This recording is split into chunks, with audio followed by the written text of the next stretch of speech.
আমরা আলোচনায় ফিরে এলাম। আমরা যে বিষয়গুলো আলোচনা করব বলেছিলাম সেগুলো কয়েকটা বিষয় তোমাদের অবশ্যই মাথায় রাখতে হবে। যে জাহাজের একটা প্রবলেম বেশ পড়তো আগে, ভীষণ অনেকটা আগে, 10 বছর বা 15 বছর আগে সেই প্রবলেমটা ভীষণ রিলেভেন্ট ছিল, এখনও আছে, পড়তে পারে, আসতে পারে। সেই জাহাজের প্রবলেমটা কিন্তু ভেরি টাফ, বুঝতে অনেক টাফ লাগতো। হ্যাঁ, এই কারণে তোমাদেরকে আমি বলি যে জাহাজের যে প্রবলেম থাকে, তোমরা যদি একটু ইজিলি বোঝার চেষ্টা করো, বেশ একদম যেটা ভাববে যে সহজ করে ভাবতে হবে। তুমি যদি নিজে মনে করো যে না বাবা ফিজিক্স কঠিন লাগছে, এই কি করব, না, তুমি একটু জাস্ট ভাবনা দেবে, তার বাকিটা খুবই সহজ। দেখো, এরকম প্রশ্নটা থাকতো যে দুটো জাহাজ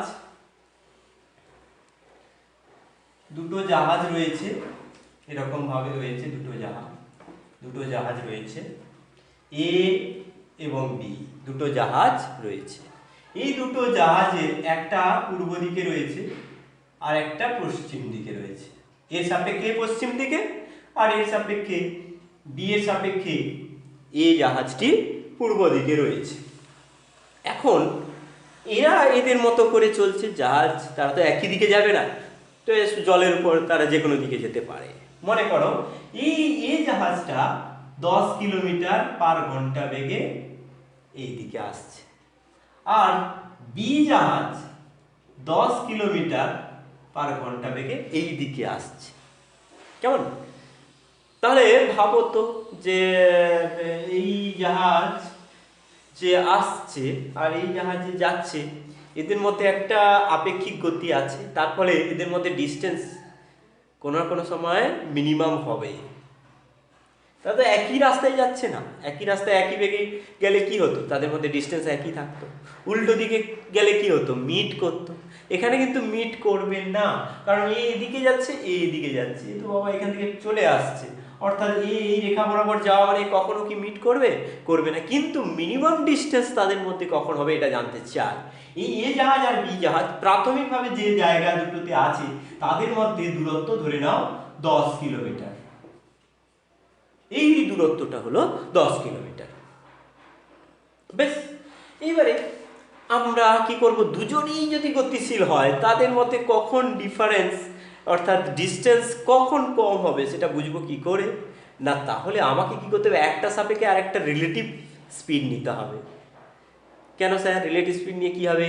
না, একটা সাপেক্ষে আর একটা রিলেটিভ স্পিড নেওয়া মানে আমি একটাকে স্থির ধরতে পারবো, আর স্থির ধরা মানে বাকিটার অর্থাৎ দ্বিতীয়টার যদি আমি আমি যদি তার পথ অর্থাৎ যে পথে সে যাচ্ছে সেই পথটাকে যদি আমি বের করতে পারি, তাহলে আমি খুব সহজেই তাদের মধ্যে মিনিমাম দূরত্ব বের করতে পারবো। কি পারবো তো? হ্যাঁ, নিশ্চয়ই পারবো।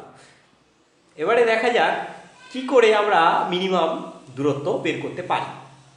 দেখো, এই জাহাজটা যে গতিবেগ v1 বললাম, আমি কিন্তু দুরকমভাবে বলতে পারি, কম্পোনেন্ট মেথডেও করা যেতে পারে, আবার যেটা জ্যামিতিক নিয়ম সেটাতে করা যায়। আমরা জ্যামিতিক নিয়ম, কনভেনশনাল প্রথাগত নিয়ম, আমরা আগে যেটা আমাদের স্টুডেন্ট লাইফে যেটা করেছি সেইভাবেই জাহাজের প্রবলেমটা ট্রিট করতে যাচ্ছি। ঠিক আছে, এখানে তুমি কি করবে যে এই দিকে আসছে, এই দিকে আসছে, আমি এই জাহাজটাকে থেকে আমি অবজার্ভ করছি। ধরে নাও যে অবজারভার অর্থাৎ তুমি, আমি নয়, তুমি তুমি কি করছো, এইখানে আছো, এই জাহাজে আছো, তাহলে তুমি কি করবে, বি জাহাজকে চলতে দেখবে, এই জাহাজকে স্থির থাকবে। তুমি দেখছো এই জাহাজে তুমি বসে আছো, এই জাহাজে দেখছো এই জাহাজ স্থির, জাহাজ চলছে চলুক, তুমি তোমার সাপেক্ষে এই জাহাজ স্থির। তাহলে বি জাহাজের যে গতিবেগ তুমি দেখতে পাচ্ছ সেটা আপাত গতিবেগ মানে রিলেটিভ স্পিড। বি এর রিলেটিভ স্পিড কি হবে, V relative equals to VB minus VA. হ্যাঁ, তোমার সাপেক্ষে মনে হবে বি জাহাজটা এই বেগে চলছে, এইটাই হবে বি জাহাজের আপেক্ষিক বেগ। অর্থাৎ সেই ডিরেকশনটা যদি পেয়ে যাও তাহলে তোমার সাপেক্ষে ওই জাহাজটা করে যাচ্ছে, করে যাচ্ছে, এইখানে তুমি দাঁড়িয়ে আছো, জাহাজটা করে চলে গেল, তাহলে মিনিমাম ডিস্টেন্স কত হবে, এইটা হবে। তাহলে তুমি এইখানে এই জাহাজকে যদি ফিক্সড রাখো, এবারে ভি রিলেটিভ সমান ভিবি মাইনাস ভিএ যদি করো, এদিকে ভিবি, এইদিকে আগে এঁকে নাও, আগে বুঝে নাও ভিবি, আর এইদিকে হলো ভিএ। হ্যাঁ, এখানে ভি এটা হলো এ, আর এটা হলো ভিবি, এটা হলো ভিবি, এইটা হলো ভিএ। এবারে কি করতে হবে, ভিবি মাইনাস ভিএ। মনে করো ভেক্টরে বিয়োগের ক্ষেত্রে আমি কি বলেছিলাম, যোগের নিয়ম প্রয়োগ করব বিয়োগ করার জন্য, অর্থাৎ এই ভেক্টরটাকে আমি বিপরীত করব। বিপরীত করতে গেলে এর সমান আঁকবো উল্টো দিকে, অর্থাৎ এই দিকে যদি মুখ থাকে এই দিকে আমার ভেক্টরটা আঁকবো, এই দিকে ভিবি আর এদিকে ভিএ মাইনাস ভিএ, এদের যোগফল কি হবে, সামান্তরিক সূত্র লাগাবো। কি একই জিনিস তো বারবার হচ্ছে, তোমরা এত ঘাবড়াচ্ছ কেন? এইখানে তাহলে আমি এই ভি রিলেটিভটা পাবো। এই ভি রিলেটিভ, এই যে ভি এর গতিবেগ দেখো এই রেখাটা বরাবর, কিন্তু এই রেখা বরাবর কিন্তু ভি এর গতিবেগ, এটা নিয়ে আমরা চাপ নেব না, অর্থাৎ এই রেখাটাই হলো ওই রেখা। এখন এই রেখার সঙ্গে কত কোণ করছে এই অ্যাঙ্গেলটা আমি বের করতে চাইছি, আমাকে বের করতে হবে এই অ্যাঙ্গেল। অর্থাৎ আমি এই জাহাজে বসে আছি, বসে আমি দেখছি ভিবিটা এরকম করে চলে গেল, আমি এইখানে দাঁড়িয়ে চোখে আছি, আমার চোখে ভিবি বি জাহাজ এইরকম এরকম যাচ্ছে। তাহলে কখন আমার কাছে এসেছিল, আমার নয় তোমার কাছে কখন এসেছিল, তুমি এখানে আছো, তাহলে এইখানটাই হলো সবচেয়ে কাছে। এখানে যদি বি হয় এখানে এন দিয়ে দেবো, এই বি এন দূরত্বটা যখন জাহাজটি গেল, বি জাহাজটা এখান থেকে এখানে এলো, আর এই জাহাজটা মনে করলাম এখানে স্থির আছে, মনে করছি স্থির আছে, বুঝে জাহাজ কিন্তু নেই। এইখানেই আমাদের বুঝতে একটু সমস্যা লাগে, খটমট লাগে, কিন্তু সমস্যার কিছু নেই। আমি এখানে দাঁড়িয়ে আছি, আমার মনে হচ্ছে জল যেখানে যাচ্ছে যাক, আমি জলের উপর যেখানে যাচ্ছি যাই, আমি এখানে স্থির যদি থাকতাম, বি জাহাজ যদি এই বেগে যেত, বি জাহাজ যদি এই বেগে যেত তাহলে সে তো এরকম কাছে আসতো। তাহলে আমি এখন কি ভাববো, যে আমি স্থির আছি, বি জাহাজ শুধু চলছে। বি জাহাজ কোন বেগে চলছে, না এই বেগে চলছে, ভিবি মাইনাস ভিএ বেগে চলছে, ভিবি মাইনাস ভিএ বেগে চলছে। অর্থাৎ এই বেগ, এই বেগের দিকটা এই রেখার সঙ্গে কত হয়, এইটা থিটা। এবার থিটাটা বের করে ফেলতে পারবো, এটা দেওয়া আছে 10 কিলোমিটার পার ঘন্টা, এটা 10 কিলোমিটার পার ঘন্টা, 10 kilometre per hour, 10 kilometre per hour. তাহলে কি হবে, ট্যান থিটা সমান হবে 10/10 সমান হবে 1 সমান হচ্ছে থিটা ইকুয়ালস টু হবে 45 ডিগ্রি, 45 ডিগ্রি। ঠিক আছে, তাহলে এখানে থিটার ভ্যালু হয়ে যাবে 45 ডিগ্রি। ক্লিয়ার একদম, 45 ডিগ্রি। এখানে থিটা হবে 45 ডিগ্রি, এইটা হলো গিয়ে 10 আর এইটা থিটা হলো 45 ডিগ্রি। তাহলে এই ভ্যালুটা এবার পেয়ে যাবো।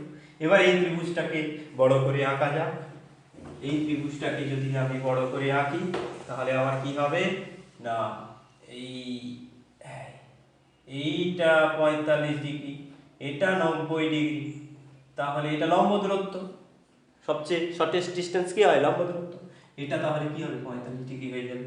এটা 10 কিলোমিটার আছে, তাহলে এইটা কত হবে, এটা হবে বিএন আর এটা হবে এএন, তাহলে হবে এবি cos 45 ডিগ্রি সমান হবে বিএন। এবারে এবি এর ভ্যালু কত, 10, 10 × 1/√2 সমান হবে বিএন। এই দূরত্বটা হলো 10 × 1/√2। তাহলে আমরা বিএন পাচ্ছি, এই বিএন ডিসটেন্স পাচ্ছি, বিএন ডিসটেন্স পাচ্ছি 10/√2।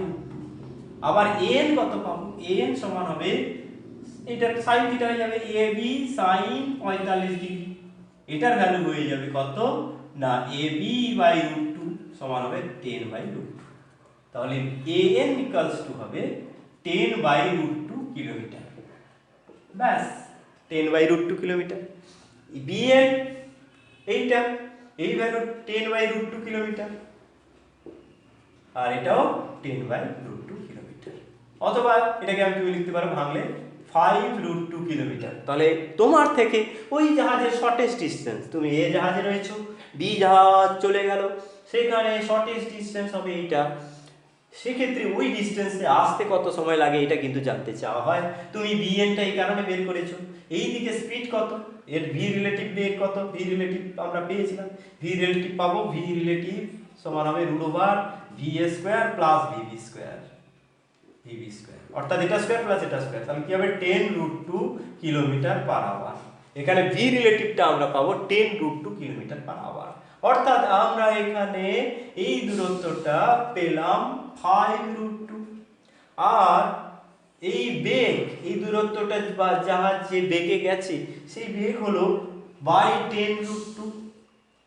এটা হলো কিলোমিটার, এটা হলো কিলোমিটার পার আওয়ার। তাহলে টাইম লাগবে কত? 1/2 আওয়ার সমান হবে 30 মিনিট। জাহাজটি, এই জাহাজ দুটো কত সময় পরে কাছাকাছি আসবে বলে প্রশ্নটা অনেক সময় দেয়। সেক্ষেত্রে তুমি লিখতে পারবে যে এরা সবচেয়ে কাছে, নিজেদের সঙ্গে দূরত্ব সবচেয়ে কমাবে যখন 30 মিনিট অতিক্রান্ত হয়ে যাবে। এরা এখান থেকে স্টার্ট করেছিল। এই হলো জাহাজের প্রবলেম। আশা করি তোমরা বুঝতে পেরেছো, তোমাদের কোনো অসুবিধা হওয়ার কথা নয়। এবার লাস্ট যেটা আমি দেখাবো বলেছিলাম সেটা হলো কি, অর্ধবৃত্তস্থ কোণ সমকোণ। অর্ধবৃত্তস্থ কোণ সমকোণ আমি দেখাবো বলেছিলাম। কি রকম না, এইরকম একটা বৃত্ত রয়েছে, এই বৃত্তের মধ্যে যে কোনো একটা কোণ অর্ধবৃত্তের মধ্যে যদি টানি, এই কোণটার মান 90 ডিগ্রি প্রুভ করতে হবে।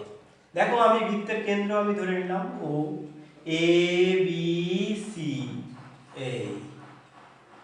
এ বি সি, এইরকম করে সব আমি ভেক্টরগুলো আঁকলাম। দেখো এইটা যদি আমরা যদি মূল বিন্দু ধরি, তাহলে এই বিন্দুটা এখানে এই যে দূরত্বগুলো সব, আর আমি এটাকে যদি আর ধরি, তাহলে এইটা হবে বিপরীত দিকে -r। আর এই ভ্যালুটা আর হবে, কিন্তু আর ভেক্টর লিখতে পারবো না। কেন বলো তো? সেই একই সমস্যা, তোমরা কিন্তু ভেক্টরে গুলিয়ে দিয়েছো অনেক জায়গায়। এইখানে হচ্ছে এটা ভেক্টরে এদিকে দিক আর ক্যাপ একবারে অ্যাসাইন করা হয়ে গেছে বাবু, এই একমাত্র আর ক্যাপ। তুমি এদিকে যত খুশি একই দৈর্ঘ্যের আঁকো, এর সমান্তরালে আঁকো, সবকে তুমি আর ক্যাপ আর তীর চিহ্ন দিতে পারবে, কিন্তু একে আর তীর চিহ্ন দিতে পারবে না, কারণ এ তো বাবু অন্যদিকে, এর মান একই, এর ভ্যালু এক, এর আর শুধু আর লিখতে পারবে দূরত্বটা। হ্যাঁ, কিন্তু তুমি তো পারবে না এমনিতে। তাহলে তোমাকে কি করতে হবে না, তোমাকে বের করতে হবে যে এ বি, এখানে ডট প্রোডাক্টের সাহায্যে আমি প্রুভ করব যে এদের মধ্যে যদি 90 ডিগ্রি হয়, অর্থাৎ এ বি এই ভেক্টরটার দিক এদিকে আর এই ভেক্টরের দিক এদিকে, এটা যদি 90 ডিগ্রি করে থাকে তাহলে এটা 90 ডিগ্রি হবে। এই কোণটা 90 ডিগ্রি মানে এই কোণটা 90 ডিগ্রি, অর্থাৎ এ বি ডট বিসি যদি প্রুভ করি 0, কারণ কি ডট প্রোডাক্ট শূন্য হলে দুটো ভেক্টর পরস্পর লম্ব থাকে, এটা নিশ্চয়ই আর বোঝাতে হবে না। অর্থাৎ এ বি ডট বিসি আমাকে প্রুভ করতে হবে, রিকোয়ার্ড টু প্রুভ হলো এ বি ডট বিসি সমান 0। এইটা আমরা প্রমাণ করব। তাহলে এ বি সমান কি হবে? এ বি সমান আমি লিখব ত্রিভুজ সূত্র অনুযায়ী, এইদিকে মাইনাস আর লিখবো না, এদিকে প্লাস আর করে দাও, আর এই দিক থেকে এইদিকে আর, এই দিক থেকে এদিকে আর। এ বি সমান আমি লিখবো আর প্লাস ও বি, আর প্লাস ও বি। বেশ, এবারে বিসি বের করব। বিসি বের করতে গেলে কি করব না, আমি এদিকে যদি আমি তীর চিহ্ন দিয়ে দিই তাহলে এটা কি হবে? মাইনাস আর হয়ে যাবে। কি বোঝা যাচ্ছে তো? মাইনাস আর, এদিকে যদি প্লাস আর হয় এদিকে ডিরেকশনে, উল্টো দিকে কি হবে? মাইনাস আর হবে। তাহলে এটা কেন করলাম না, আমার বিসি নিতে চাইছি। বিসি নিতে গেলে আমাকে কি করতে হবে? এই ত্রিভুজের এই বাহু প্লাস এই বাহু, দুটো ক্রমানুসারে গৃহীত বাহু, সিও প্লাস ওবি সমান হবে বিসি, বিসি সমান হবে সিও প্লাস ওবি। সিওটা কত? মাইনাস আর, আর ওবি তো ওবি আছে প্লাস ওবি। ব্যাস, এই দুটো আমি পেয়ে গেলাম, 1 নম্বর আর 2 নম্বর রিলেশন। এবার এটা ডট এটা করব, এটা ডট এটা করব। এখানে কি করব? এ বি ডট বিসি সমান কি হবে? এ বি ডট বিসি সমান হবে কি? R dot OB dot minus R plus OB. ব্যাস, এখন এবার কি করব দেখো, এটা ডট এটা কি হবে? Minus R dot R, R dot R, A dot A কি হয়? স্কয়ার। কি মনে আছে তো? এ ডট এ ভেক্টর আর এ ভেক্টর, এদের মধ্যে কোণ কত হবে? 0 ডিগ্রি হবে। তাহলে এ ইন্টু এ কস 0 ডিগ্রি, তাহলে এখানে হবে আর ডট আর, আর স্কয়ার। এবার লিখবো কি? আর ডট ওবি, তারপরটা হবে আর ডট ওবি, তারপরটা কি হবে? মাইনাস আর ডট ওবি, তারপরটা কি হবে? OB dot OB. তাহলে কি হবে? মাইনাস আর স্কয়ার, এটা কেটে যাবে, দেখো আর ডট ওবি আর এখানে মাইনাস আর ডট ওবি, এটা কেটে যাবে, থাকবে কোনটা এই ওবি। দেখো ওবি দুটো, এটি ওবি যদি আমি ধরি একটা ভেক্টর এক্স ভেক্টর, তাহলে ওবি যদি এক্স বলি, ওবি ডট ওবি কি হবে, ওবি ডট ওবি কি হবে, x dot x. X dot x সমান কি, যে কোনো ভেক্টর ডট প্রোডাক্ট নিজের সঙ্গে করলে এক্স স্কয়ার হয়, তাহলে এখানে কি হবে, এটা স্কয়ার হবে। এই ভ্যালুটা কত, এটাও কিন্তু আর। এখন আমি এটা আর স্কয়ার লিখতে পারবো, ডট প্রোডাক্ট হয়ে গেছে তো, এখানে তো শুধু ভ্যালু, আর তো কোনো ডিরেকশনের ব্যাপার নেই। তাহলে আমি এখানে কি লিখতে পারবো, ওবি ডট ওবি সমান আর স্কয়ার, 0 হয়ে গেল। তাহলে আমার প্রুফ করা দরকার ছিল কি, এইটা প্রুফ করতে পারলাম কি, এ বি ডট বিসি সমান 0, এই দুটো থেকে আমরা নিলাম, নিয়ে প্রুফ হয়ে গেল। এবং যেটা আমার দরকার ছিল সেটা খুব, অর্থাৎ আমরা বুঝতে পারলাম যে একটা ত্রিভুজের অর্ধবিস্তস্ত কোণের মান 90 ডিগ্রি হয়। এইগুলো কিন্তু তোমাদেরকে করে দিতে হবে। আর একটা কথা যেটা সবাই নিশ্চয়ই মানবে, সবাই এতক্ষণে বুঝে গেছো, তাও প্লিজ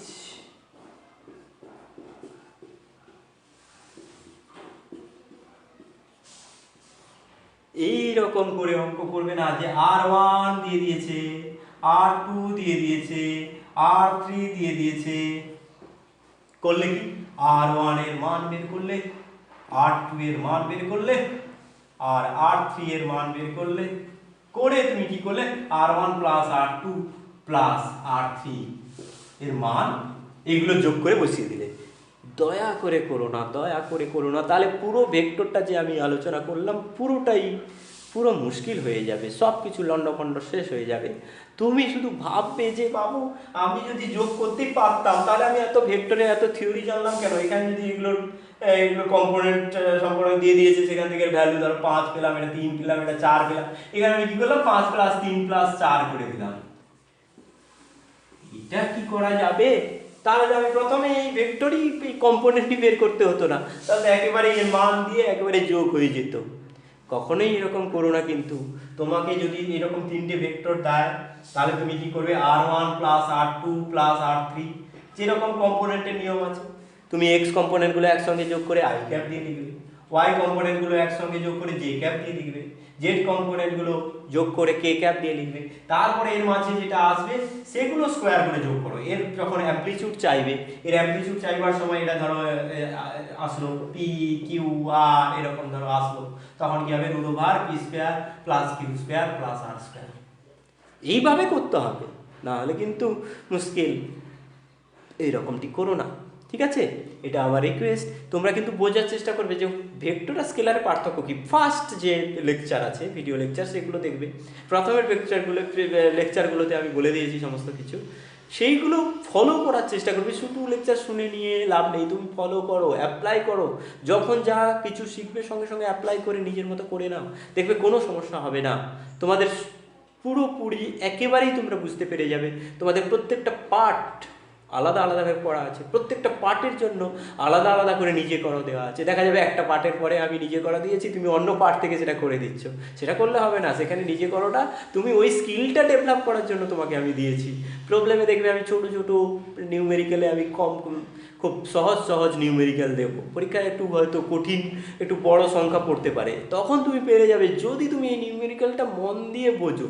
তোমাকে আমি বললাম যে 5 কিলো ওয়েট বা 5 কিলোগ্রাম ফোর্স, তুমি 50ই লিখবে। এখন তো তুমি বোঝার জন্য ওই ভেক্টর কম্পোনেন্টটা ভাঙতে পারছো কি না সেটা দেখার জন্য আমি ওখানে 5 কিলোগ্রাম ফোর্স দিয়েছি। তুমি সেখানে 9.8 গুণ করার কোনো দরকার নেই, সেখানে 50 নিউটন করে নাও। যেহেতু তোমাকে 9.8 ধরতে বলিনি, তুমি অবশ্যই সেটা করে নেবে, কারণ সেখানে তুমি কম্পোনেন্টটাই ভাঙতে পারছো কি না দেখার বিষয়, সংখ্যাটা বিষয় নয়।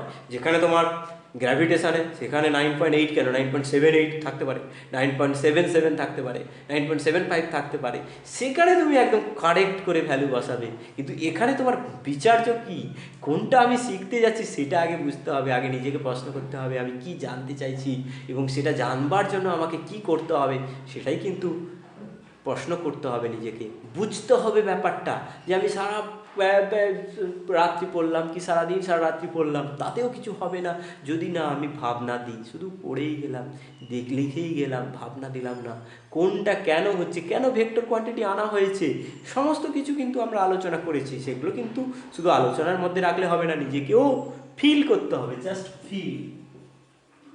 এই ফিলটাই দরকার যে কোনো সায়েন্সের ক্ষেত্রে, যে কোনো কিছু স্টাডির ক্ষেত্রে, যে কোনো কিছু বোঝার ক্ষেত্রে, সামাজিক জীবনে হোক, ব্যক্তিগত জীবনে হোক, বা সায়েন্সে গবেষণায় হোক, সব কিছুতে কিন্তু ফিলটা দরকার। তার জন্য কমন সেন্স অ্যাপ্লাই করতে হবে। যাকে wish you all the best. তোমাদের ভেক্টর শেষ হয়ে গেল, এর পরের দিন থেকে দ্বিমাত্রিক গতির কথা আলোচনা করা হবে। ধন্যবাদ।